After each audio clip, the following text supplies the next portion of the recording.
কিনা? আল্লাহর নামে জিকির করলে কলব পরিষ্কার হয়ে যায়। আর এই জিকির করলে আমাদের দেশের এক শ্রেণীর মানুষ আছে এই জিকির নিয়েও তামাশা করে। আমাদের দেশের এক শ্রেণীর মানুষ আছে তারা জিকির নিয়েও তামাশা করে, করে কিনা? আল্লাহ ওদেরকে হিদায়াত দান করুক, সকলে বলি আমিন। অন্ধকার জলসার শ্রদ্ধেয় সম্মানিত সভাপতি সাহেব জনাব মোহাম্মদ মোতালেব হোসেন মুরাদ, সাধারণ সম্পাদক চাকলা ইউনিয়ন আওয়ামী লীগ, অত্র মাহফিলের সম্মানিত উলামায়ে দ্বীন, সুধী সমাজ, পর্দার অন্তরালের মা ও বোনেরা, আসসালামু আলাইকুম ওয়া রাহমাতুল্লাহি ওয়া বারাকাতুহু। আমি আপনাদের সম্মুখে আবারও জানতে চাচ্ছি আপনারা কেমন আছেন? যে অবস্থাতে আল্লাহ রাখুক সেই অবস্থাতে শুকরিয়া করতে হবে কার? আর একটু জোরে বলুন, আর একটু আস্তে বলুন। আল্লাহর প্রশংসা করতে হবে। আল্লাহর প্রশংসা যদি বান্দা করে, আল্লাহর প্রশংসা করলে আল্লাহ খুশি হয় না বেজার হয়? খুশি হয় কে? আল্লাহ খুশি হয়ে এই প্রশংসা যদি করা হয়, আল্লাহ বলছেন আমি খুশি হই, কিন্তু আমি আল্লাহর কোনো লাভ নাই, লাভ হয় বান্দার। জোরে কোন সুবহানাল্লাহ। আল্লাহর প্রশংসা করলে লাভ কার? বান্দার। বা লাভ কার? বান্দার লাভ হয়। কিভাবে হয়? আল্লাহ বলছেন আমি আল্লাহর যদি প্রশংসা বান্দা তুমি করো, প্রশংসা করলে সুবহানাল্লাহ যদি বান্দা তুমি একবার বলো, আমি আল্লাহ তাবারক তাআলা আসমান এবং জমিনের মাঝখানের ফাঁকা জায়গাটুকু আমি আল্লাহ পাক সব দ্বারা বান্দাকে ভরপুর করে দেই। জোরে কোন সুবহানাল্লাহ। আর একবার যদি বান্দা আলহামদুলিল্লাহ বলে, আল্লাহ পাক রব্বুল আলামিন বান্দা আলহামদুলিল্লাহ বলল, প্রশংসা করলো, আমি আল্লাহর দুনিয়ায় আমি আল্লাহ ওই বান্দার জন্য গাছ লাগাই জান্নাতে। জোরে কোন সুবহানাল্লাহ। বান্দার জন্য জান্নাতের মধ্যে আল্লাহ গাছ লাগায়া দেন। এই জন্য প্রশংসা আল্লাহর করার দরকার আছে কিনা? জোরে বলুন। এই জন্য যখন সুবহানাল্লাহ আলহামদুলিল্লাহ আল্লাহু আকবার বলবো, ইনশাআল্লাহ আওয়াজ দিয়ে বলিয়ানের কণ্ঠে বজ্র কণ্ঠে আওয়াজ দিবেন ইনশাআল্লাহ। ওই মহান হাবিবের প্রতি দরুদ এবং সালাম পেশ করছি, যে আল্লাহ তাবারক তাআলা যাকে আমাদের নবী করে সর্দার করে পৃথিবীর জগতে প্রেরণ করেছেন, ওই নবীর প্রতি লাখো কোটি দরুদ এবং সালাম। সকলে বলি সাল্লাল্লাহু আলাইহি ওয়াসাল্লাম। ধর্মপ্রাণ মুসলমান বৃন্দ, আজকের এই মহতী জলসায় সম্মানিত সভাপতি আমার ছোট ভাই মোহাম্মদ মোতালেব হোসেন মুরাদ মঞ্চে এসে গেছে। আমি তাকে তার আসনে বসার জন্য বিশেষভাবে আহ্বান জানাচ্ছি। আজকের সম্মানিত এই জলসার সভাপতি আমার স্নেহের ছোট ভাই, আমাদের গ্রামেরই ছেলে মোহাম্মদ মোতালেব হোসেন মুরাদ, সাধারণ সম্পাদক বাংলাদেশ আওয়ামী লীগ চাকলা ইউনিয়ন শাখা।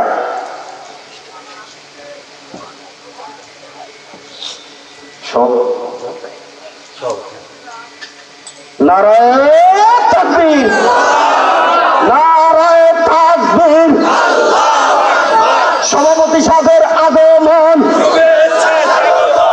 আল্লাহ পাক রব্বুল আলামিন সভাপতি সাহেবকে যেন আল্লাহ কবুল করে নেয়, সকল বলি আল্লাহুম্মা আমিন।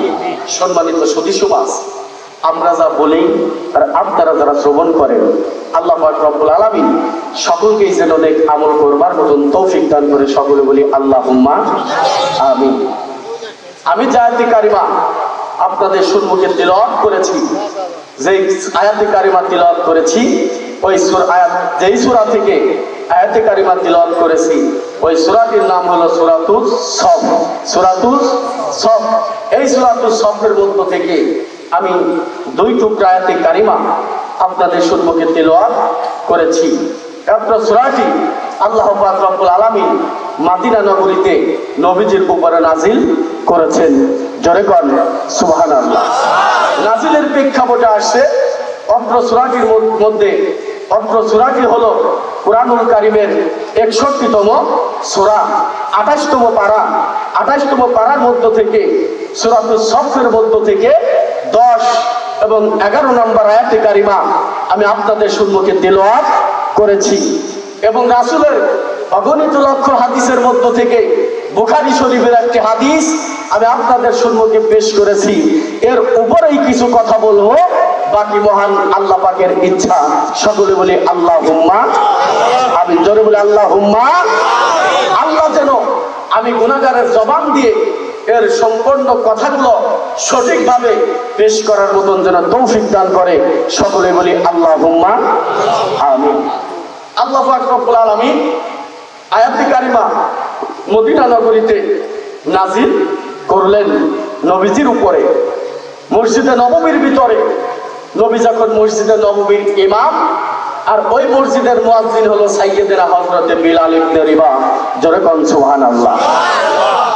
সোনার বাবাজিরা আমার, আমি আপনাদের খেদমত আরজ করে বলে যাব, আল্লাহ পাক রব্বুল আলামিন কুরআনুল কারীমের ভিতরে রেকর্ড করে জানায়া দেন, বিসমিল্লাহির রাহমানির রাহিম। ইয়া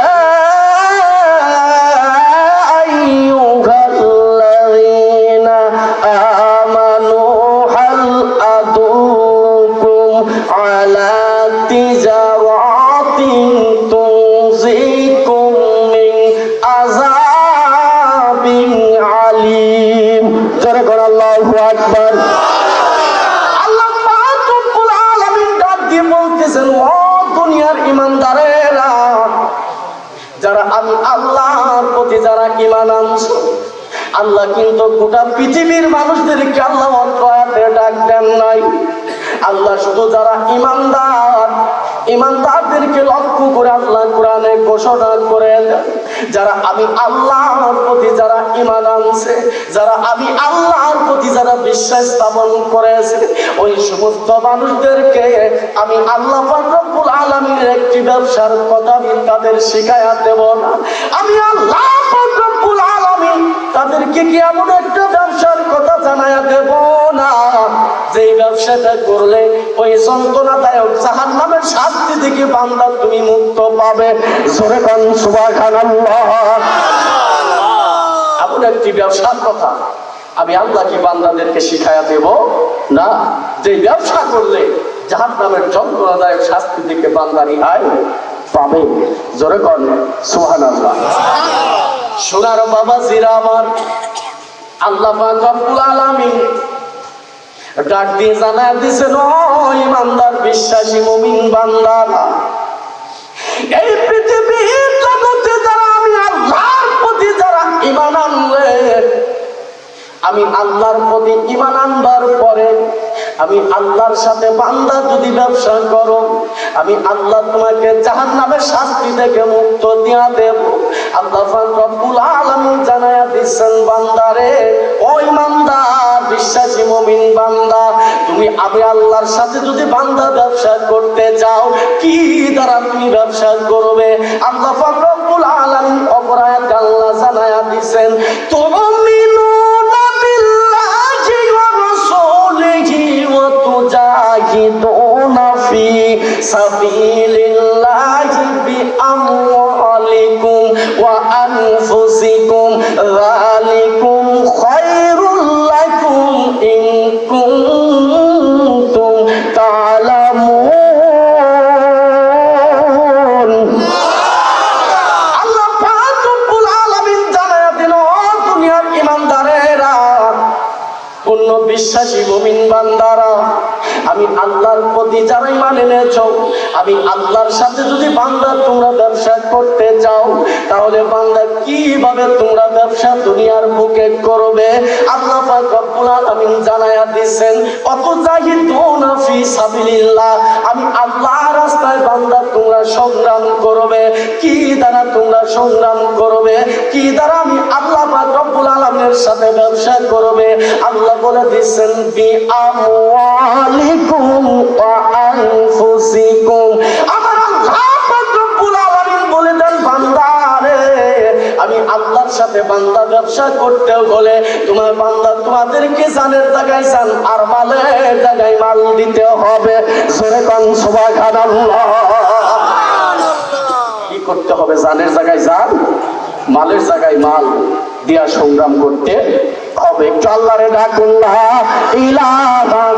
আগে আসেন, সামনে দিকে আগে আসেন, পিছন আগে আসেন, সবাই আগে আসেন, বাবা সবাই আগে আসেন। একটু আল্লাহরে ডাকুন লা ইলাহা ইল্লাল্লাহ, লা ইলাহা ইল্লাল্লাহ, লা ইলাহা ইল্লাল্লাহ, আজরে লা ইলাহা ইল্লাল্লাহ। আরে এই কলে মার বান্ধ ভেলা কাছে লাগবে মরণ বেলায়, এই কলে মার রহস্যিতে কবর হবে উজালা। লা ইলাহা ইল্লাল্লাহ, লা ইলাহা ইল্লাল্লাহ, লা ইলাহা ইল্লাল্লাহ, লা ইলাহা ইল্লাল্লাহ, লা ইলাহা ইল্লাল্লাহ মুহাম্মাদুর রাসূলুল্লাহ সাল্লাল্লাহু আলাইহি ওয়াসাল্লাম। সোনার বাবা জিরা আমার, আল্লাহ বলে দিলেন আমি আল্লাহর সাথে যদি বান্দা তোমরা ব্যবসা করতে চাও তাহলে দুটি কাজ জমিনে করতে হবে। বান্দা যেখানে জানের প্রয়োজন জান দিতে হবে, যেখানে মালের প্রয়োজন বান্দার জমিনে মাল দিতে হবে। মাল সম্পদ দ্বারা আল্লাহকে ভালোবাসার কথা আল্লাহ বললেন, আল্লাহর সাথে ব্যবসা করার কথা আল্লাহ বলেছেন। আর এই ব্যবসা যখন বান্দা করবে আল্লাহ পাক রব্বুল আলামিন সূরাতুত তাওবার ভিতরে ঘোষণা করে দেন, ইন্নাল্লাহা আশতারা মিনাল মুমিনিনা আনফুসাহুম ওয়া আমওয়ালাহুম বিআন্না লাহুমুল জান্নাহ। জোরে বলা যাবে নাকি একবার আল্লাহু আকবার। আল্লাহ পাক রব্বুল আলামিন কুরআনুল কারীমের ভিতরে সূরাতুত তাওবার ভিতরে আল্লাহ ঘোষণা করেন 9 নম্বর খণ্ড 9 নম্বর অধ্যায় 10 নম্বর পারায় 111 নম্বর আয়াতে আল্লাহ পাক রব্বুল আলামিন ঘোষণা করে দেন, নিশ্চয় নিশ্চয় যারা আমি আল্লাহর রাস্তায় যারা ব্যবসা করবে জান এবং মাল দ্বারা, যাদের জান এবং মাল দ্বারা আমি আল্লাহর সাথে যারা ব্যবসা করবে আমি আল্লাহ পাক রব্বুল আলামিন তাদের কাছে আমার জান্নাত খানা বিক্রি করে দিলাম। জোরে কোন সুবহানাল্লাহ। ওয়াদাকার আল্লাহর, ওয়াদাকার আল্লাহ বলছেন আমি আল্লাহর সাথে যদি বান্দা ব্যবসা করো তোমার জান এবং মাল আমি আল্লাহ খরিদ করে নিলাম, বিনিময়ে আমি আল্লাহ তাবারক তাআলা বান্দা তোমাকে আমার জান্নাত বিক্রি করে দিলাম। জোরে কোন সুবহানাল্লাহ। আল্লাহ কি করলেন? আল্লাহ জান্নাত বিক্রি করলে বিনিময় বান্দাদের কাছ থেকে কি নিলেন? মাল এবং সম্পদ।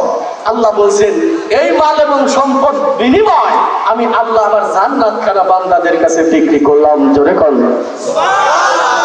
সোনার বাবা জিরা, আল্লাহ এমন একটি ঘোষণা কুরআনুল কারীমের ভিতরে দিয়া দেন, মসজিদে নববীর ভিতরে হযরত ফারুক আযম হযরত ওমর আল্লাহ নবী মসজিদে নববীতে নামাজ আদায় করেন। মশার নামাজ অনুযায়ী আল্লাহ নবী সালাম যখন ফিরাইলেন সাহাবীদের দিকে যখন তিনি ঘুরলেন আল্লাহ নবী ডাক দিয়ে বলতেছেন ওমর ফারুককে লক্ষ্য করে বললেন, ও বেটা ওমর তুমি তোমার রাসূলকে জীবনে কেমন ভালোবাসো, তোমার রাসূলকে জীবনে তুমি কেমন মহব্বত করো। হযরতে ওমর ডাক দিয়ে বলছেন, নবী গো, ইয়া রাসূলুল্লাহ, ইয়া হাবিবাল্লাহ, নবী গো, আমি ওমর আমার জানের চাইতে মাল দ্বারা নবী আপনাকে জীবনে বেশি ভালোবাসি। আল্লাহ নবী বলতেছে ওমর তুমি এখনো পর্যন্ত পরিপূর্ণ মুসলমান ওমর তুমি হতে পারো নাই। আল্লাহ নবী যখন এই কথাটি বললেন ওমর ফারুক আযম দু চোখের পানি ছেড়ে বাজান কান্দে, লম্বা চড়া সময় আমাকে দেওয়া হয় নাই। ও মুসলমান, অল্প সময়ের ভিতরে আমি আপনাদের আপনাদের সম্মুখে কিছু আলোচনা করে যাব। ওমর ফারুক রাদিয়াল্লাহু তাআলা আনহু দু চোখের পানি ছেড়ে যখন কাঁদেন, আল্লাহ নবী বলেছেন, ওমর এখনো পর্যন্ত পরিপূর্ণ মুসলমান তুমি হতে পারো নাই। হযরত ওমর কাঁদতে কাঁদতে যখন বাড়ির দিকে চলে যায়, সারাটা রাত ওমর বিছানায় ঘুমায় না। এবার ওমর যখন তিনি বিছানার মধ্যে করে, বিছানার ভিতরে তিনি যখন এপাশ ওপাশ হয়, ওমর শুধু তো চোখের পানি ছেড়ে বাজান কাঁদেন। আমিরুল মুমিনিন ওমর এখনো পর্যন্ত পরিপূর্ণ মুসলমানও হয় নাই। আল্লাহ নবী করেছেন ঘোষণা, হযরত ওমর যখন সারাটা রাত বিছানায় ঘুমায় না, যেই ওমর সম্পর্কে আল্লাহ রাসূল সাল্লাল্লাহু আলাইহি ওয়াসাল্লাম বলেছেন, যে রাস্তা দিয়ে ওমর হেঁটে যায় ওই রাস্তা দিয়ে 40 দিন পর্যন্ত শয়তানও যেতে পারে না। জোরে কোন সুবহানাল্লাহ। যে রাস্তা দিয়ে ওমর হেঁটে যায় ওই রাস্তা দিয়ে 40 দিন পর্যন্ত শয়তান যেতে পারে না। এই কথা কার? আল্লাহ রাসূল বলেছেন। সোনার বাবা জিরাম, রাসূল শুধু তাই বলেন না, রাসূল বলেছেন, লাউ কানা উমর, আমার পরে যদি পৃথিবীর জগতে নবী আসার যদি অনুমতি থাকতো, তাহলে খাত্তাবের বেটা উমর নবী হয়ে আসতো। জোরে কোন সুবহানাল্লাহ। সেই উমরকে ডাক দিয়ে বলেছেন, উমর এখনো পর্যন্ত পরিপূর্ণ মুসলমান তুমি দুনিয়ায় হও নাই। উমর অজর নয়নে বাজান কাঁদেন, উমরের বিছানায় ঘুম ধরে না। মসজিদে নববীতে যখন বিলাল যখন ফজরের আযান দেয়, মসজিদে নববীতে বিলাল আযান দিচ্ছেন, আসসালাতু খায়রুম মিনান নাওম।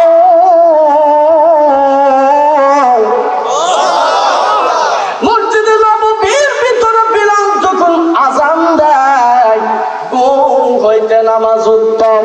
এভাবে যখন তিনি বিলাল মসজিদে নববীতে আযান দেন, ওমর ফারুক যখন উঠে বসলেন, ওযু করলেন, তার ওযু করার পরে ওমর ফারুক যখন মসজিদে নববীর দিকে বাজান আগায়া যায়, মসজিদে নববীর ইমাম খুলেন মুহাম্মদুর রাসূলুল্লাহ সাল্লাল্লাহু আলাইহি ওয়াসাল্লাম। তার পিছনে আবু বকর দাঁড়াইছেন, তার সাইডে হযরত ওমর দাঁড়াইছেন। আল্লাহ নবী ফজর নামাজ যখন তিনি জামাত আদায় করাইলেন, করানোর পরে যখন সাহাবীদের দিকে যখন মুখ ঘুরে ফিরাইছেন, আল্লাহ নবী দুটি ওয়াক্তে সাহাবীদের দিকে মুখ ঘুরাইতেন। এক হলো ফজরের নামাজের সময়, আর হলো আসর নামাজের সময়। জোরে কোন সুবহানাল্লাহ। কয় ওয়াক্ত? 2 ওয়াক্ত। কয় ওয়াক্ত? এক হলো ফজরের নামাজ, আর হলো আসরের নামাজ। এই 2 রাকাত 2 ওয়াক্তকে সালাতুল উস্তা বলা হয়। জোরে কোন সুবহানাল্লাহ। সোনার বাবা জিরাফ, এর পিছনে বর্ণনা করতে গেলে 2 ঘন্টা সময় লেগে যাবে। আমার সময় কিন্তু খুব কম দেওয়া হয়েছে। আল্লাহ পাক রব্বুল আলামিন নবীকে ডাক দিয়ে বলছেন, নবী গো, আপনি আপনার সাহাবীদেরকে লক্ষ্য করে নবী আপনি জানায়াত, যেই নবীর জানের চাই জান এবং মাল দিয়ে আপনাকে যতক্ষণ পর্যন্ত ভালো না বাসবে, ইয়া রাসূলুল্লাহ, ইয়া হাবিবাল্লাহ, ততক্ষণ পর্যন্ত কোন সাহাবী আপনার প্রিয় মুসলমান হতে পারবে না। জোরে কোন সুবহানাল্লাহ। শুধু সাহাবীরা নয়, ওমর ফারুক তখন বললেন, নবীজি যখন ফজরের নামাজ পড়বার পরে সাহাবীদের দিকে যখন তিনি তাকাইলেন, সাজ্জাদে ওমর ফারুক রাদিয়াল্লাহু তাআলা আনহু সঙ্গে সঙ্গে তিনি দাঁড়ায়া যায়। দাঁড়ায়া যখন নবীকে যখন সালাম দিলেন, নবী সালামের জবাব দিলেন, ওমর ফারুক ডাক দিয়ে বলতেছেন, নবী গো, ইয়া রাসূলুল্লাহ, ইয়া হাবিবাল্লাহ, আমি ওমর এই মুহূর্ত থেকে ঘোষণা করলাম, আমি ওমর আপনাকে আমার জান এবং মাল উভয় দ্বারা ভালোবাসি। জোরে কোন সুবহানাল্লাহ। ওমর বলতেছেন, ইয়া রাসূলুল্লাহ, ইয়া হাবিবাল্লাহ, আমি ওমর ফারুক এখন থেকে ঘোষণা করলাম, ইয়া রাসূলুল্লাহ, আপনাকে আমার জান এবং মাল উভয় দ্বারা ভালোবাসি। জোরে কোন সুবহানাল্লাহ। সোনার বাবা জিরাম, আল্লাহ নবী ডাক দিয়ে বলছেন উমার, এই মুহূর্তে তুমি পরিপূর্ণ মুসলমান হলেও যেই উমার সম্পর্কে আল্লাহ রাসূল বলেছেন 40 দিন পর্যন্ত শয়তান ওই রাস্তা দিয়ে যায় না, যেই রাস্তাতে উমার যায় ওই উমার পরিপূর্ণ মুসলমান হয়ে গেলেন দুটি মাত্র কারণে। এক নম্বর কারণ হলো রাসূলকে শুধুই ভালো নয়, তার জীবন দিয়েও ভালোবাসে। জোরে কোন সুবহানাল্লাহ। ওই নবীকে ভালোবাসার দরকার আছে কিনা? একটু জোরে বলুন, আছে কিনা? আর বর্তমান দেশের মানুষগুলা নবীকেও কিন্তু আমাদের মতোই মানুষ মনে করেন। আমাদের দেশের এক শ্রেণীর মানুষ আছে কিনা নবীকে আমাদের মতোই মানুষ জমিনে মনে করে, অথচ আল্লাহ পাক রব্বুল আলামিন বলছেন মুহাম্মাদুর রাসূলুল্লাহ।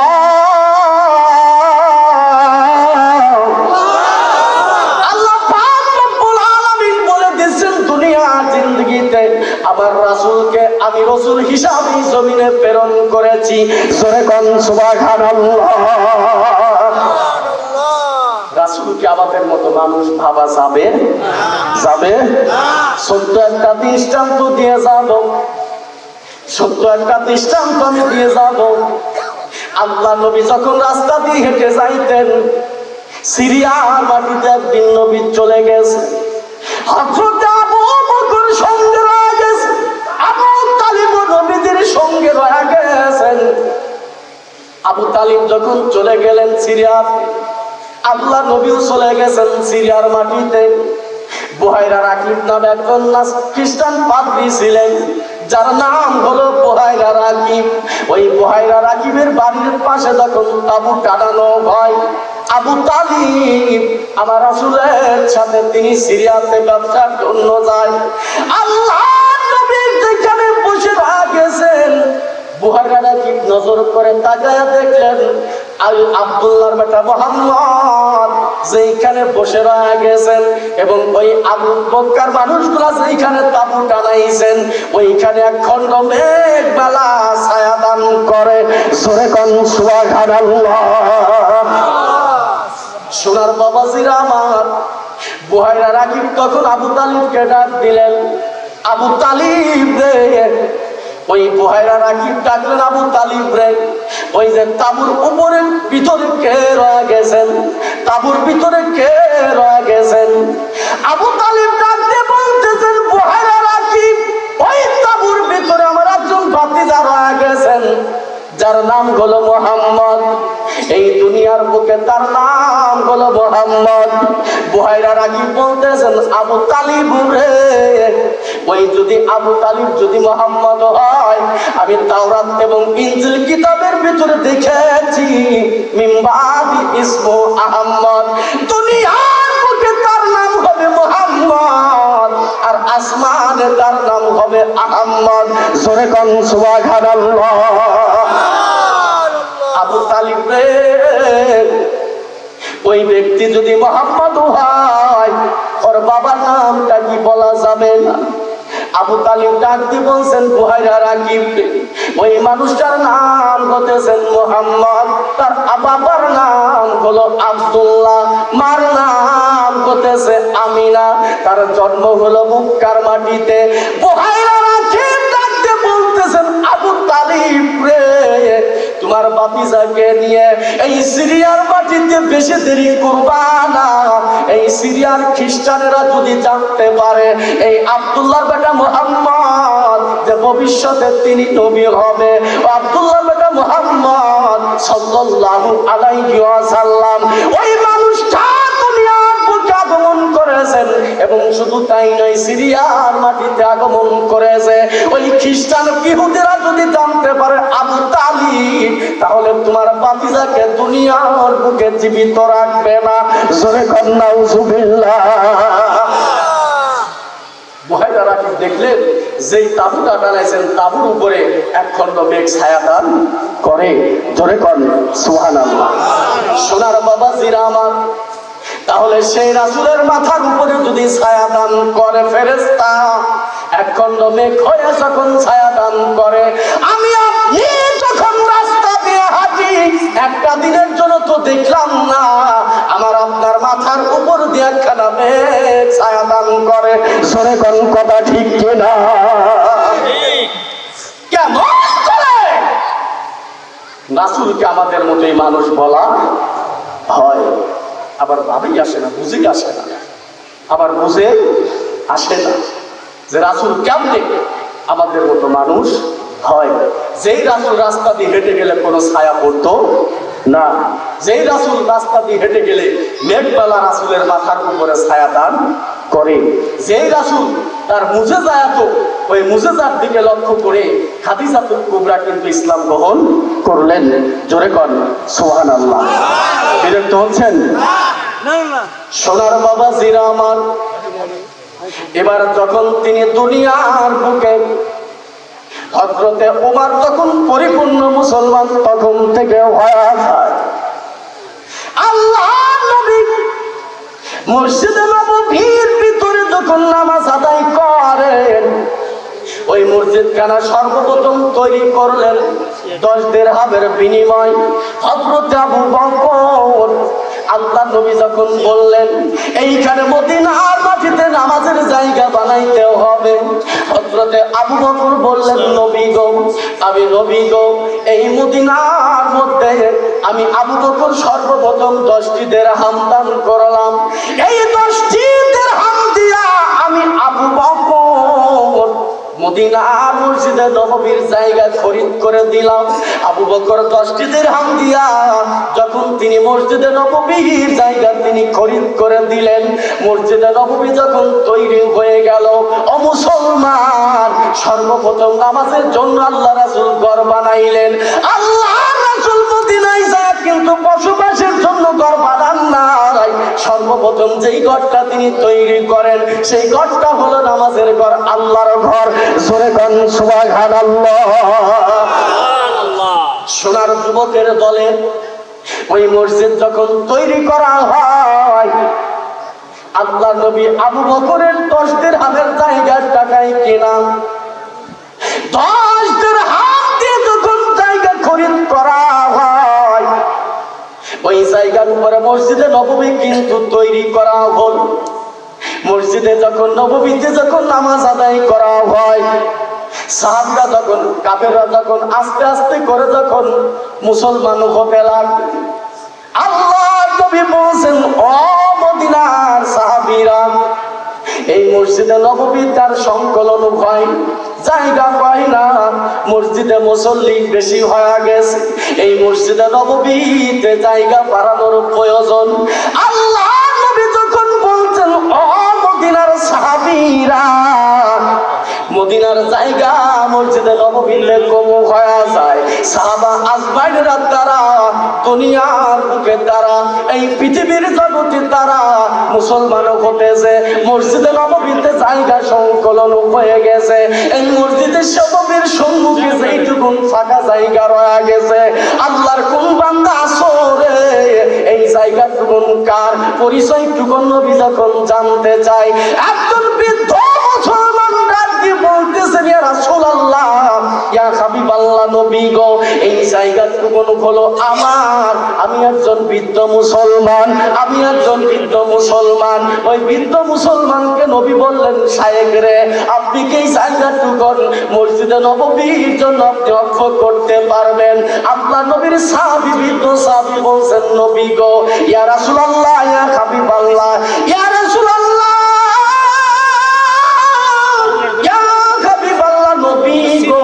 আমি এই দুনিয়ার বুকে আমি একজন বৃদ্ধ মুসলমান, নিরহ গরিব মানুষ, আমাকে এই জায়গাটুকু মসজিদের জন্য দান ওয়াকফ করতে আমি পারবো না।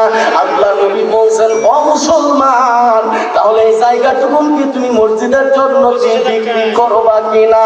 বৃদ্ধ মুসলমানরা কি বলতেছেন, ইয়া রাসূলুল্লাহ, ইয়া হাবিবাল্লাহ, নবী গো, আমি দুনিয়ার বুকে বিক্রি করতে পারি, তবে আমাকে 10 গুণ বেশি টাকা দিতে হবে। জোরে কোন কয় গুণ? 10 গুণ বেশি টাকা দিতে হবে। এই 10 গুণ বেশি যদি টাকা আমাকে দেওয়া হয়, আমি বৃদ্ধ মুসলমান, এই জায়গাটুকু আমি মসজিদে নববীর কাছে বিক্রি করে দেব। সরকার সুবহানাল্লাহ। আল্লাহ রাসূল যখন বললেন, সাহাবীরা বলছেন, আমি নিরীহ গরিব মানুষ, আমি এই জায়গা ওয়াকফ করতে পারবো না, যদি আপনারা খরিদ করেন আমি কিনতে বিক্রি করতে পারি। ধরে কোন সুবহানাল্লাহ। আল্লাহর নবী ঘোষণা করলেন মসজিদে নববীর ঈশা নামাজ অন্তে আল্লাহর নবী ডাক দিয়ে বলছেন, আমার সাহাবীরা, ও আমার সাহাবীরা, এই মসজিদে নববীর সম্মুখে যে ফাঁকা জায়গাটুকু রয়ে গেছেন, এই জায়গাটুকু যদি কেউ খরিদ করে দিতে পারে, আমি রাসূলুল্লাহ ঘোষণা করলাম আল্লাহ পাক রব্বুল আলামিন এই জায়গার বিনিময়ে তার জন্য জান্নাত দান করবে। জোরে জোরে কোন মারহাবা। সোনার বাবা জিরা আমার, এই কথা ওই দিন মসজিদে নববীতে রাসূলের জামাতা জিন্নুরাইন উসমান গনি উপস্থিত ছিলেন না। উসমান গনি মসজিদে নববীতে সেদিন উপস্থিত ছিলেন না। উসমান গনির কাছে যখন খবর পৌঁছে যায়, উসমান যখন খবর পেলেন আল্লাহর নবী মসজিদে নববীতে ঘোষণা দিয়েছেন, এই দুনিয়ার বুকে ওই জায়গাটুকু যদি কেউ খরিদ করে দিতে পারে, তাহলে ওই জায়গাটা হবে জায়গা খরিদ করার বিনিময় আল্লাহ তার জন্য জান্নাত দুনিয়ায় দান করবে। হযরত উসমান জিন্নুরাইন খবর শোনার সঙ্গে সঙ্গে তিনি চলে গেলেন বৃদ্ধ মুসলমানের বাড়িতে।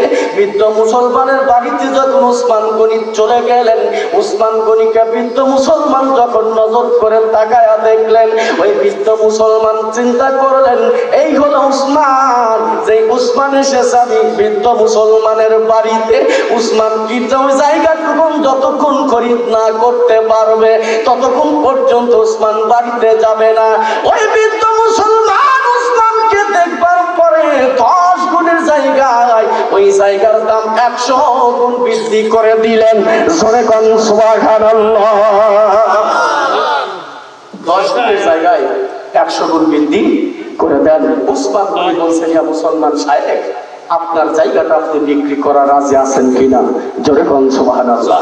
ওই বৃদ্ধ মুসলমান ডাক দিয়ে বলছেন, উসমান, আমি এই সম্পদ জায়গাটুকু বিক্রি করবো, তবে 100 গুণ বেশি দাম দিতে হবে, দাম দিতে হবে। সোনার বাবা জিরাম, আল্লাহ নবী ঘোষণা করেছেন এই জায়গার পরিবেশ আল্লাহর জান্নাত। হযরত উসমান গনি বলছেন, নবী গো, আল্লাহ নবী ঘোষণা করেছেন এই জায়গা খরিদ করে দিলে আল্লাহর জান্নাত পাওয়া যাবে। হযরতে উসমান জিন্নুরাইন ওই 100 গুণ বেশি দিয়াই বৃদ্ধ মুসলমানকে ডাক দিয়ে বলছেন, বৃদ্ধ মুসলমান, আজকে রাত্রিতেই যদি আপনি দলিল করতে পারবেন কিনা? মুসলমান ডাক দিয়ে বলতেছেন, উসমান, আপনি যদি আমাকে দিনার যদি বুঝাইয়া দিতে পারেন, এই রাত্রি বেলাতেই আপনার জন্য দলিল করে দেওয়া হবে।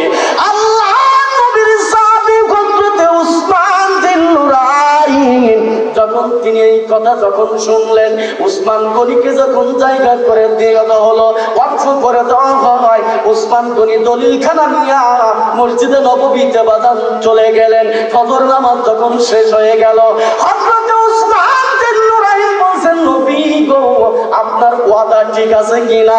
আপনার ওয়াদা ঠিক বহাল আছে কিনা? আল্লাহ নবী বলছেন, বেটা উসমান, আমি রাসূলুল্লাহ কোনো কথাই নিজে থেকে আমি কোনোদিন বলি না, কোনো কথাই আমি রাসূলুল্লাহ আমার মন করা বলি না। আমার আল্লাহ আমাকে যেটা বলায় আমি রাসূলুল্লাহ সেই কথা বলি।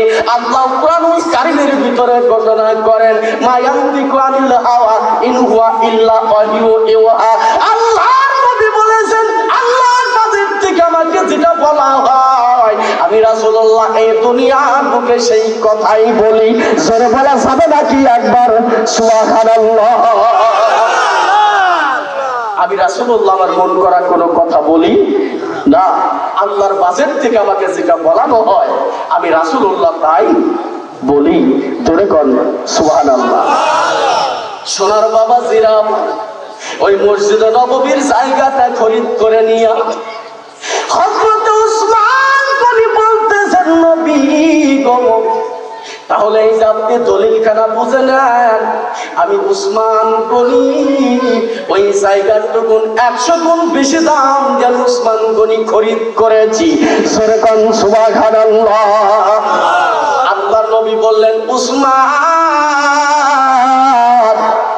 তাহলে তুমি জান্নাতের অধিকারী হয়ে গেল।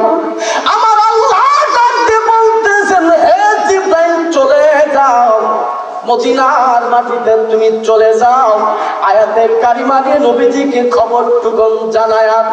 আল্লাহর বাজেট থেকে যখন আয়াতে কারিমা নাযিল হয়ে গেল, হযরতে উসমান যিনি নুরাইন হাজির আছেন, আল্লাহ নবীজিও মসজিদে নববীতে কিন্তু আছেন। এবার জিবরাইল নবীকে সালাম দিয়ে জানায় দিলেন, ইয়া রাসূলুল্লাহ, ইয়া হাবিবাল্লাহ, নবী গো, আপনি জান্নাতের ওয়াদা করেছেন, জান্নাত আল্লাহ এই জায়গার বিনিময়ে দিবে। আল্লাহ পাক রব্বুল আলামিন ঘোষণা করে দেন, নবী গো, এটা দুনিয়ার কোনো বাকি জান্নাত নয়। আল্লাহ পাক রব্বুল আলামিন ঘোষণা করে দিয়েছেন, এই মসজিদে নববীর সামনের ফাঁকা জায়গাটুকু দুনিয়ার বুকে নগদে আল্লাহর জান্নাত। জোরে জোরে কান সুবহানাল্লাহ। এই জান্নাত কোনো বাকি হবে না। আল্লাহ ঘোষণা দিয়েছেন, এই জায়গাটা হলো দুনিয়ার বুকে আল্লাহর জান্নাত। এই জান্নাতটা হবে উসমান গনি যে খরিদ করেছেন, এই জান্নাতটার নাম হবে রিয়াজুল জান্নাহ। রিয়াজুল জান্নাহ। জোরে কোন সুবহানাল্লাহ। আল্লাহ রাসূল দুনিয়ার জিন্দেগিতে ঘোষণা করে দিলেন, উসমান, আল্লাহ পাক রব্বুল আলামিন এই জায়গাটা দুনিয়ার বুকে রিয়াজুল জান্নাহ, নগদ জান্নাত আল্লাহ দান করে দিয়েছেন। জোরে কোন সুবহানাল্লাহ। ওই রিয়াজুল জান্নাহ যদি কোনো ব্যক্তি নামাজ আদায় করে, আল্লাহ পাক রব্বুল আলামিন ওই দোয়া কখনোই ফিরায়া দেয় না। জোরে কোন সুবহানাল্লাহ। যেই সমস্ত মানুষগুলা হজ করতে গেছেন, ওই সমস্ত মানুষগুলাই জানে মসজিদে নববী থেকে রাসূলের বাড়ি বেশি দূরে নয়, নবীর রওজা আর মসজিদে নববী একদম পাশাপাশি, তার মাঝখানে যে ফাঁকা জায়গা, ওই জায়গাটুকুর নামই হলো রিয়াজুল জান্নাহ। জোরে কোন সুবহানাল্লাহ। যারা হজ করতে গেছেন তারা জানে ইনশাআল্লাহ। আমাদের সকলেরই কিন্তু মন চায় ওই সোনার মদিনায় যাইতে, কথা ঠিক কিনা? একটু দোয়া রাখবেন, আল্লাহ গুনাহগারকে যদি নেয় ইনশাআল্লাহ যাওয়ার চিন্তা ভাবনা আছে এই বছরেই, আল্লাহ যদি কবুল করে। সকলে বলি আল্লাহুম্মা আল্লাহুম্মা। সোনার বাবা জিরাম, এবার যখন নবীজি ঘোষণা করে দিলেন নগদ জান্নাত, বাকি কোনো জান্নাত হবে না, আল্লাহ নগদেই জান্নাত হিসাবে দান করে দিলেন। ওই মসজিদে নববীতে একজন সাহাবী ছিল, তার নাম হলো আব্দুল আনসারী। আব্দুল আনসারীর জীবনী থেকে আমি কিছু বলে যাব। আল্লাহ পাক রব্বুল আলামিন কুরআনুল কারীমের ভিতরে ঘোষণা করে দেন, কুল ইন কুনতুম তুহিব্বুনাল্লাহা ফাত্তাবিউনি ইউহিব্বুকুমুল্লাহ ওয়া ইয়াগফির লাকুম যুনুবাকুম ওয়াল্লাহু গফুরুর রাহিম।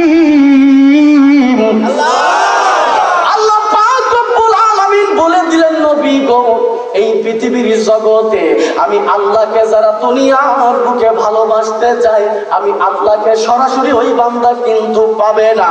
ইয়া রাসূলুল্লাহ, ইয়া হাবিবাল্লাহ, আমি আল্লাহ যদি কোনো বান্দা পেতে চাই, ইয়া রাসূলুল্লাহ, আপনার মাধ্যম দিয়ে জমিনে আসতেও হবে। আর আপনার মাধ্যম দিয়ে যারা জমিনে আসবে, আমি আল্লাহ পাক রব্বুল আলামিন তাকে দুনিয়ার বুকে ভালোবাসবো। আর আপনাকে যারা অনুসরণ জীবনে করবে, আমি আল্লাহ তাদেরকে অনুসরণ করব। আর আপনাকে তারা যারা অনুসরণ করবে, আমি আল্লাহ পাক রব্বুল আলামিন ওয়ায়াগফিরু লাকুম যুনুবাকুম আল্লাহু গফুরুর রাহিম। আল্লাহ পাক রব্বুল আলামিন বলছেন, আপনাকে মহব্বত করার কারণে আমি আল্লাহ পাক রব্বুল আলামিন ওই বান্দার জীবনের গুনাহগুলো মাফ করে দেব। জোরে কোন সুবহানাল্লাহ। সোনার বাবা জিরাম, নবীজির পিছনে মিরাজের রজনীতে নবীজি কিন্তু ৫-৫ জায়গায় ৫ ওয়াক্ত নামাজ পেয়ে গেলেন। ওই নামাজ মসজিদে নববী নবীর পিছনে আদায় করেন, তার নাম হলো আব্দুল্লাহ আব্দুল্লাহ আনসারী নবীজির পিছনে নামাজ আদায় করে। যখন নবীজি যখন মুক্তা বিলাল যখন আকামত দেয়, বিলাল যখন আকামত দেয়, হযরতে আব্দুল্লাহ আনসারী সেই মুহূর্তে মসজিদে নববীতে প্রবেশ করেন। নবীজির পিছনে যখন সালাম দিয়ে যখন তিনি নামাজ আদায় করেন, আদায় করবার পর সাহাবী সালাম ফিরানোর সঙ্গে সঙ্গে নবীজি যখন ডানে বামে সালাম ফিরায়, সালাম ফিরানোর সঙ্গে সঙ্গে এবার তখন আব্দুল্লাহ আনসারী বাড়িতে চলে যান। সাহাবীদের মধ্য থেকে কয়েকজন সাহাবী কমপ্লেন দিলেন, ইয়া রাসূলুল্লাহ, ইয়া হাবিবাল্লাহ, নবী গো, এই দুনিয়ার বুকে আপনার একজন সাহাবী, তার নাম হলো আব্দুল্লাহ আনসারী। এই আব্দুল্লাহ আনসারী নবী আপনার পিছনে নামাজ আদায় করে, কিন্তু নবী গো আপনার খুতবা তারা জমিনের উপরে তিনি শোনে না। ইয়া রাসূলুল্লাহ, ইয়া হাবিবাল্লাহ, আব্দুল্লাহ আনসারী আপনি যখন ডানে বামে যখন তিনি সালাম ফেরেন, আব্দুল্লাহ আনসারী উঠে বাড়িতে চলে যায়। তার দুনিয়ার লোকটা বেশি হয়ে গেছে। আল্লাহ নবী বলতেছেন, আল গীবাতু আশাদ্দু মিনাল জিনা। ও সাহাবীরা, আমি তোমাদেরকে নিষেধ করেছি তোমরা কারো সম্পর্কে গীবাত করবা না, কারো সম্পর্কে গীবাত করবা না। গীবাত করা হচ্ছে আপন মায়ের সাথে জিনা করা। জোরে কোন নাউজুবিল্লাহ। আল গীবাতু আশাদ্দু মিনাল জিনা। এই দুনিয়ার বুকে গীবাত করা যাবে না, তাদেরকে খবর তদন্ত করতে হবে। আল্লাহ নবী বলছেন, ও ওমর, ও আবু বকর, ওসমান, হযরতে আলী, আমরা আবু বকর আব্দুল্লাহ আনসারী সম্পর্কে তোমরা গীবাত করো না, আগে তার সম্পর্কে জানতে হবে, এরপর তোমরা মন্তব্য করবে। জোরে কোন সুবহানাল্লাহ। আব্দুল্লাহ আনসারী রাসূলের সাহাবী। রাসূল নামাজ পড়ান, ডাইনে বামে সালাম ফেরার সঙ্গে সঙ্গে আব্দুল্লাহ আনসারী বাড়িতে চলে যায়। সোনার বাবাজিরা, আব্দুল্লাহ আনসারী তখন দুনিয়ার বুকে তিনি বাড়িতে চলে যান। আল্লাহ নবী বলতেছেন, আবু বকর, ওমর, ওসমান, হযরতে আলী, সাহাবীদেরকে নিয়ে নবী বললেন, চলো আমরা আব্দুল্লাহ আনসারীর বাড়িতে আমরা খবর নিয়ে আসি। আব্দুল্লাহ আনসারীর বাড়িতে যখন নবীজি যখন চলে যায়, আব্দুল্লাহ আনসারীর বাড়ির সম্মুখে দাঁড়ায়া আল্লাহ নবী সালাম দেয়, আসসালামু আলাইকা ইয়া আহলাল বাইত। আব্দুল্লাহ আনসারী, আব্দুল্লাহ তুমি বাড়িতে আসো কিনা? আব্দুল্লাহ তুমি বাড়িতে আসো কিনা? আব্দুল্লাহ তুমি বাড়িতে আসো কিনা? তিনবার করে যখন আব্দুল্লাহ আনসারী বলে যখন ডাক দেয়, আল্লাহ নবী বলছেন, আবু বকর, আমার বোধহয় আব্দুল্লাহ আনসারী ঘুমায়া গেছেন, অথবা আব্দুল্লাহ আনসারী বাড়ি থেকে কোথাও তিনি চলে গেছেন। ও আবু বকর, চলো আমরা চলে যাই। আবু বকর ডাক দিয়ে বলছেন, নবী গো, এই মুহূর্তে তিনি মসজিদে নববী থেকে বাড়িতে এসেছে। এত তাড়াতাড়ি তো আব্দুল্লাহ আনসারী বিছানায় ঘুমানোর কথা নয়, এত তাড়াতাড়ি তো আব্দুল্লাহ আনসারী বিছানায় ঘুমানোর কথা নয়। এবার যখন এই কথাটি যখন তিনি বললেন, বলার সঙ্গে সঙ্গে আব্দুল্লাহ আনসারী যখন তিনি বাড়ি থেকে বের হয়ে আসলেন, আল্লাহ নবী সাহাবীদেরকে নিয়ে যখন চলে যাচ্ছেন, আল্লাহ নবীর পিছন থেকে আব্দুল্লাহ আনসারী ডাক দিয়ে বলতেছেন, ইয়া রাসূলুল্লাহ, ইয়া হাবিবাল্লাহ, নবী গো, আমি গরিবের বাড়ির চিহ্ন কুটেরে আপনাকে দাওয়াত করে আনা যায় না। নবী আপনি কেমন করে আমার বাড়িতে কি জন্য এসেছেন, আর আমার বাড়িতেই বাসেন কেনই বা আপনি চলে যাচ্ছেন? আল্লাহ নবী ডাক দিয়ে বলছেন, আব্দুল্লাহ তোমাকে 3টি ডাক দেওয়া হয়েছে, আমি রাসূলুল্লাহ 3টি ডাকেও তুমি কেন তুমি সাড়া দাও নাই? আব্দুল্লাহ আনসারী বলতেছেন, নবী গো, এই জন্য আমি ডাক দেই নাই, এই জন্য আমি আপনার ডাকে সাড়া দিতে পারি। ইয়া রাসূলুল্লাহ, ইয়া হাবিবাল্লাহ, নবী গো, আপনি আমার কথাটি মনোযোগ দিয়ে নবী আপনি শ্রবণ করেন। এই জীবনের জিন্দগিতে আমার বিবি আর আমার জীবনে একটা মাত্রই কাপড় আছে, যেই কাপড়টা পরে আমি আব্দুল্লাহ আনসারী, আল্লাহ নবী বলছেন আব্দুল্লাহ আনসারী তোমার বিরুদ্ধে আমার কাছে অবজেকশন দেওয়া হয়, আব্দুল্লাহ আনসারী তুমি নাকি দুনিয়ার বুকে আব্দুল্লাহ আনসারী আমি রাসূলের সালাম ফিরার সঙ্গে সঙ্গে বাড়িতে তুমি চলে আসার কারণ কি? আব্দুল্লাহ আনসারী বলতেছেন নবী গো এই জন্য আমি বাড়িতে চলে আসি, এই জন্য আমি বাড়িতে চলে আসি।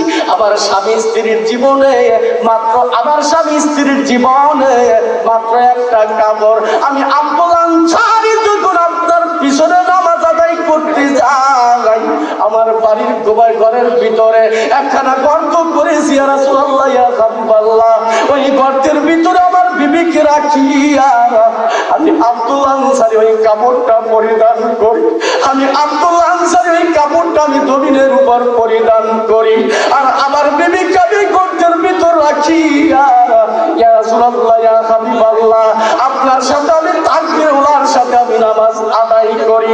যখন আপনি ডানে বামে নবী সালাম ফেরেন, আমার মনে পড়ে যায় আমার বিবির কথা, আমার বিবিকে আমি উলঙ্গ করে গর্তের ভিতরে রেখে এসেছি। ইয়া রাসূলুল্লাহ ইয়া হাবিবাল্লাহ নবী গো আমার বিবিকে আমি উলঙ্গ করে গর্তের ভিতরে রেখে আসছি। এই অবস্থায় যদি আমার বিবি যদি মারা যায়, একটি অর্থ নামাজ যদি জীবনের কাজা হয়ে যায়, 1,2,88,00,000 বছর তাকে জাহান্নামে থাকতে হবে।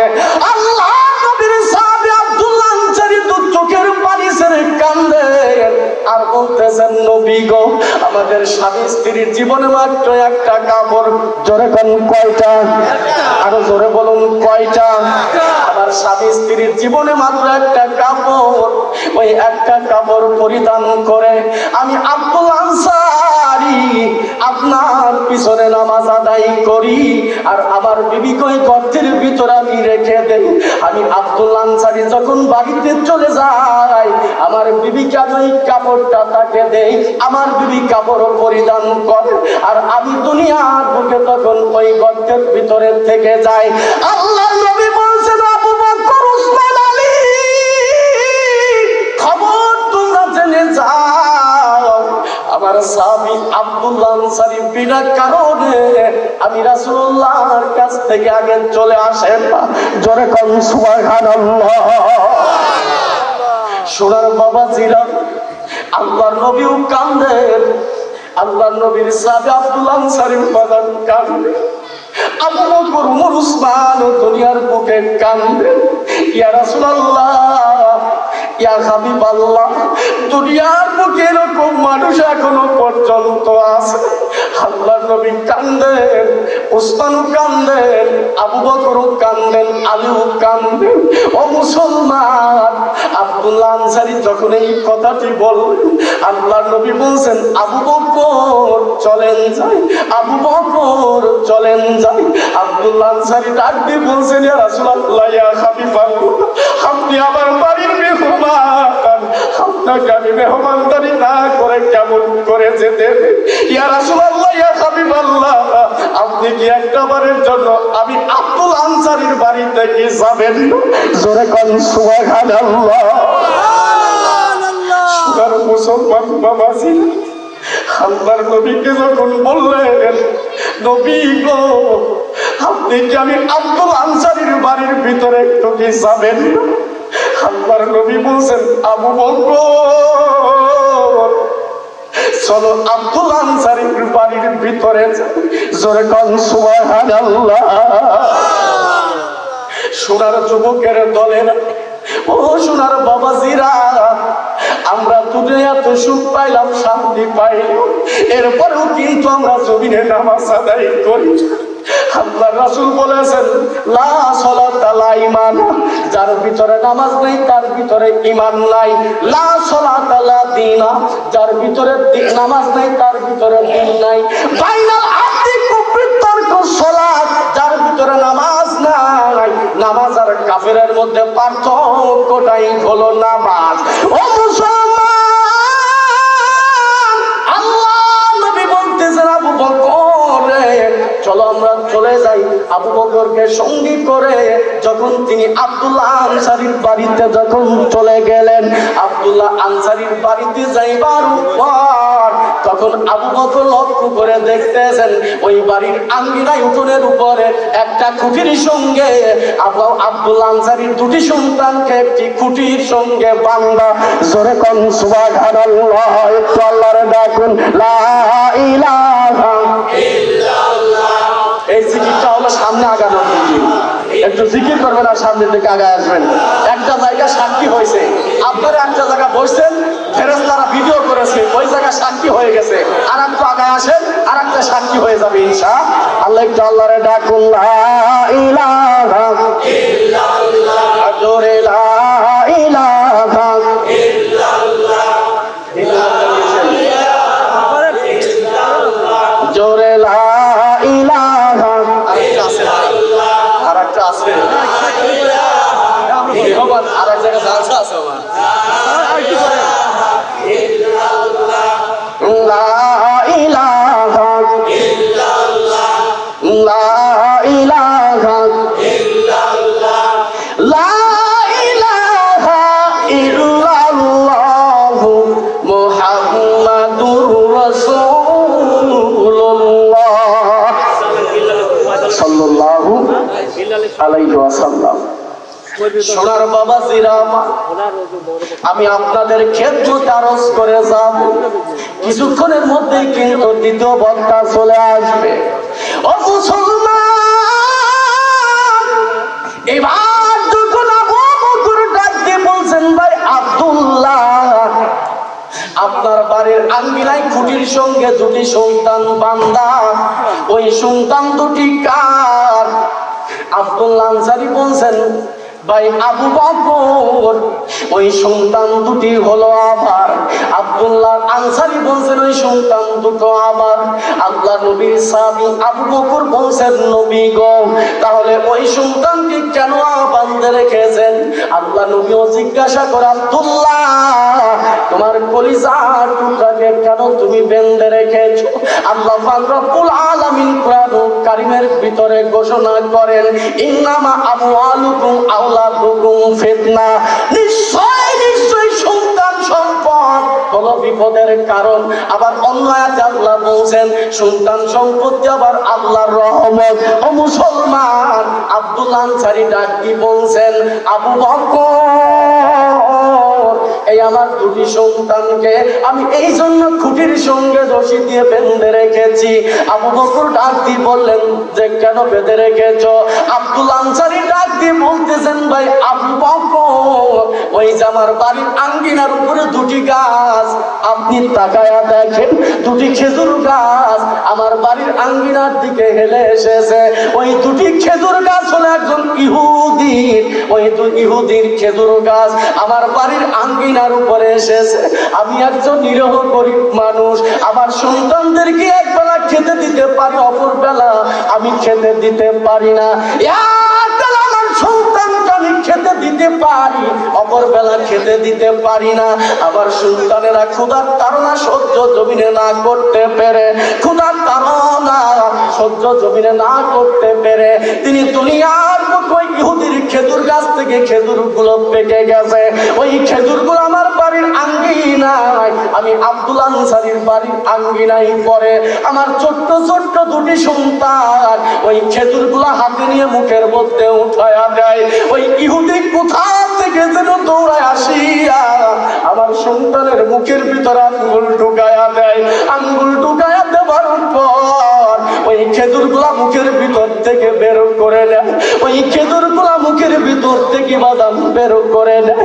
এবার যখন আব্দুল্লাহ আনসারী বলতেছেন আর চোখের পানি ছেড়ে কান্দেন, আব্দুল্লাহ আনসারী বলেন, ইয়া রাসূলুল্লাহ, ইয়া হাবিবাল্লাহ, ওই খেজুর গাছ দুটো হলো একজন ইহুদি, এই জন্য আমি সন্তান দুটোকে বেঁধে রেখেছি। আমি হতে পারি গরিব, কিন্তু আমার সন্তান যদি ওই ইহুদির খেজুর গাছের খেজুর যদি জমিনে খায়, ওই খেজুর খাবার উপরে আমার সন্তানের শরীরে যেই রক্তটা জমিনে হবে, আমার সন্তানের শরীরে যেই গোশতটা মাংসটা তৈরি হবে, ইয়া রাসূলুল্লাহ, ইয়া হাবিবাল্লাহ, নবী আপনি বলেছেন হারামের টাকাই যদি হারাম দিয়ে যদি মানুষের যদি দেহ তৈরি হয়, ওই দেহর মাংসটা জাহান্নামের ভিতরে পুড়ে যাবে, জাহান্নামের ভিতরে পুড়ে যাবে। ইয়া রাসূলুল্লাহ, ইয়া হাবিবাল্লাহ, নবী গো, এই জন্য আমার ওই দুটি সন্তানকে আমি হারাম খেতে দেব না, হারাম খেতে দিব না। এই জন্য আমার দুটি সন্তানকে আমি খেজুর গাছ আর খুঁটির সঙ্গে বেঁধে রেখেছি। আল্লাহর নবী বলতেছেন, বেটা উসমান। উসমান গনি বললেন, লাব্বাইকা ইয়া রাসূলুল্লাহ। ও বেটা উসমান, তুমি কি দৃশ্যটা তাকায়া দেখো না? জোরে কোন সুবহানাল্লাহ। আল্লাহর রাসূল জানেন উসমানকে আল্লাহর সম্পদ দুনিয়ায় দান করেছে।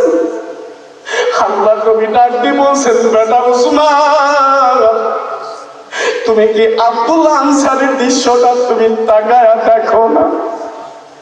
হযরতে উসমান জিন নুরাইন বললেন, ইয়া রাসূলুল্লাহ, ইয়া হাবিবাল্লাহ, আমি ইহুদির সাথে দেখা করব। ইহুদির সাথে বাজার দেখা হয়ে গেল, লম্বা চড়া ঘটনা আমি সামনে আর যাব না। ইহুদির সাথে যখন দেখা হয়ে যায়, হযরতে উসমান বিন নুরাইন বলছেন, ইহুদি আব্দুল্লাহ আনসারীর বাড়ির দিকে যেই খেজুর গাছ দুটো ঝুঁকে যায়, ওই খেজুর গাছ দুটো তুমি বিক্রি করবা কি? ইহুদি ডাক দিয়ে বলছেন, ভাই উসমান, ওই খেজুর গাছ দুটো আমি বিক্রি করব না। কারণ হলো ওই খেজুর গাছে সব চাইতে আমার লাভজনক ব্যবসা।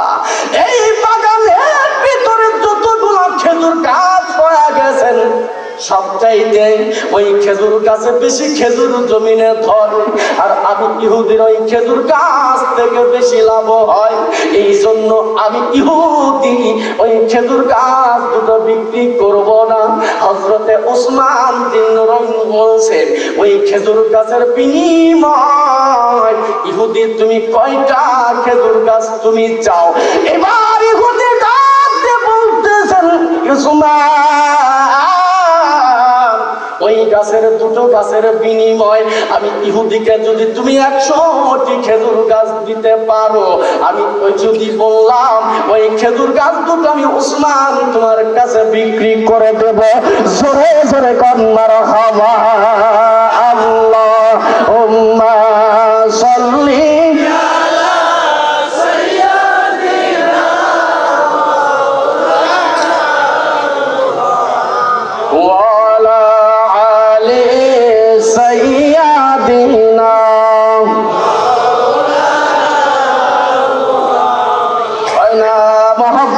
সাথে পড়ুন, আল্লাহুম্মা সাল্লি আলা সাইয়্যিদিনা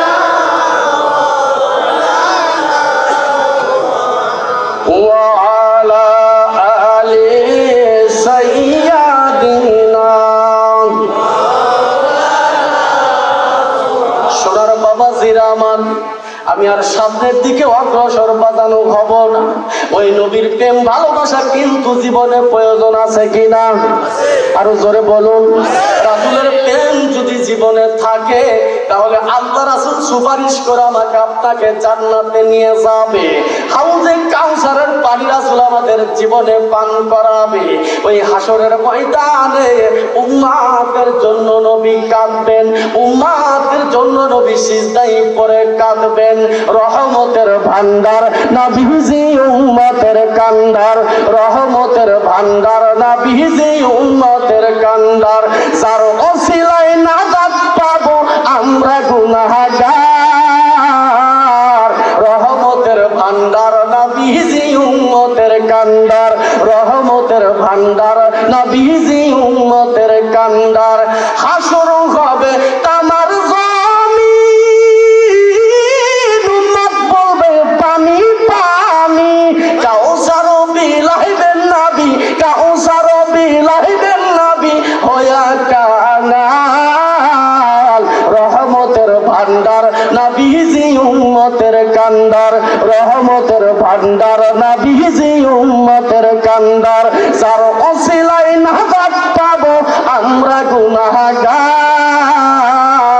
রহমতের ভান্ডার কান্দার জোরে জোরে কান মারহাবা।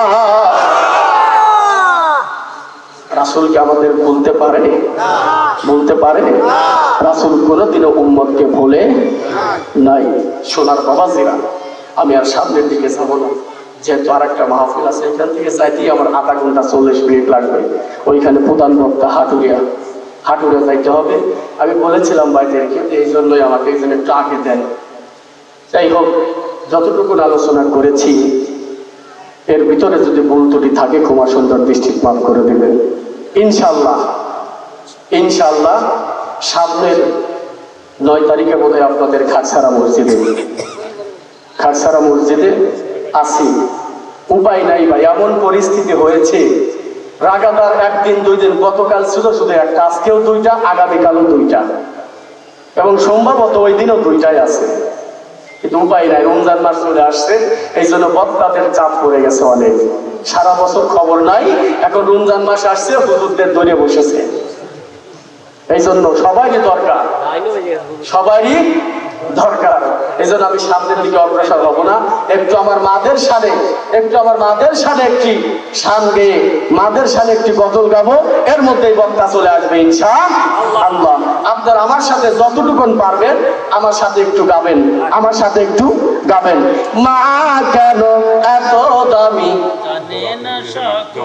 হায় হায় মা কেন এত দামি, জানে না সকলে।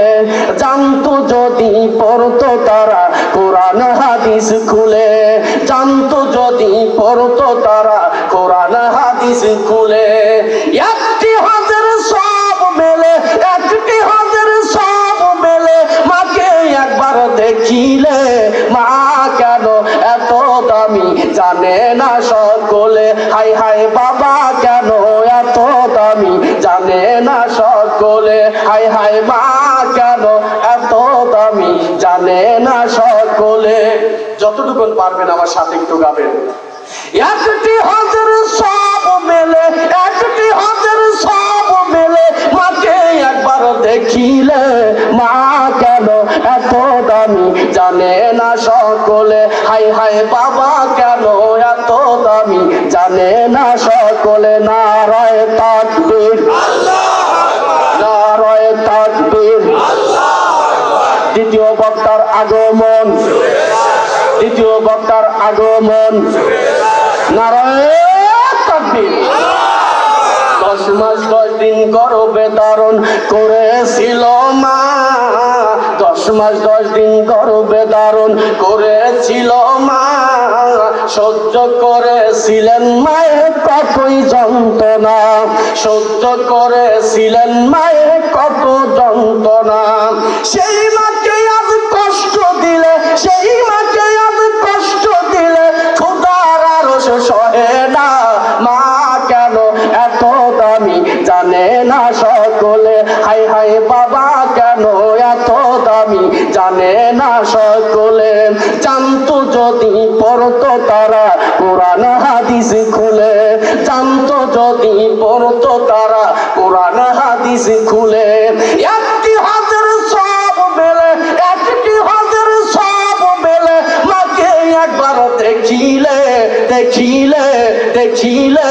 মা কেন এত দামি, জানে না সকলে। হায় হায় বাবা কেন এত দামি, জানে না সকলে। 2 বছর পান করিল মায়ের বুকের দুধ, 2 বছর পান করিল মায়ের বুকের দুধ। কোলে বুকে নিয়ে আমায় দিলেন কত সুখ। 2 বছর পান করিলেন, 2 বছর পান করাইলেন মায়ের বুকের দুধ। কোলে বুকে নিয়ে আমায় দিলেন কত সুখ। সেই মাকে আজ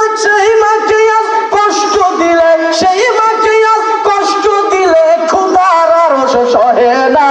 মা কেন এত দামি, জানে না সকলে। হায় হায় বাবা কেন এত দামি, জানে না সকলে।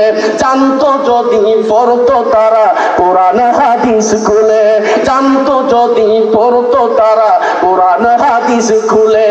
একটি হাতের সব মেলে, মাকে একবার দেখিলে। মা কেন